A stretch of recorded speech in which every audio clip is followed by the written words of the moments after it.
Hello നമസ്കാരം. ഇന്നത്തെ വാർത്തയൊക്കെ കേൾക്കുമ്പോൾ ഞെട്ടിപ്പോവാണ് കേട്ടോ.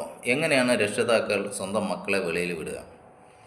പണമുള്ളവർ രക്ഷപ്പെടും, പണമില്ലാത്തവരാണ് പെടുക. ഇപ്പോൾ സ്ത്രീകൾ ഒരു ഐക്യത്തോടു കൂടി പോകണം. അതൊരിക്കലും ഇല്ല. സ്ത്രീകൾക്ക് ഇവിടെ നീതിയില്ല എന്നാണ് കേരളത്തിൽ ഇനി സ്ത്രീകൾക്ക് നീതി കിട്ടുക. ഒരിക്കലും കിട്ടാൻ പോകുന്നില്ല. കാരണം കേരളത്തിൻ്റെ പോക്ക് അങ്ങനെയാണ്. അല്ലാതെ എങ്ങനെ ഒരു നിയമം വരുമോ? നിങ്ങൾ ചിന്തിക്കൂ. സപ്പോർട്ട് ചെയ്യുന്ന ആൾക്കാരുണ്ടാവും. സ്വയം നെഞ്ഞത്ത് കൈവച്ച് ചിന്തിക്കുക, ഇതിൽ എന്തെങ്കിലും സത്യമുണ്ടോ? പ്രതിയായി നിൽക്കുന്ന ഒരു വ്യക്തി വെളിയിൽ വന്നു ഡീസൻ്റായിട്ട്. അദ്ദേഹം വലിയ ആളായതുകൊണ്ടാകാം, അല്ലേ? നമ്മളും അതുപോലെ ആണെന്നുണ്ടെങ്കിൽ എന്തൊക്കെ നടക്കും? നമ്മുടെ കയ്യിലാണെങ്കിൽ പണമില്ല. ചിന്തിക്കുക, അതേ ഞാൻ പറയുന്നുള്ളൂ.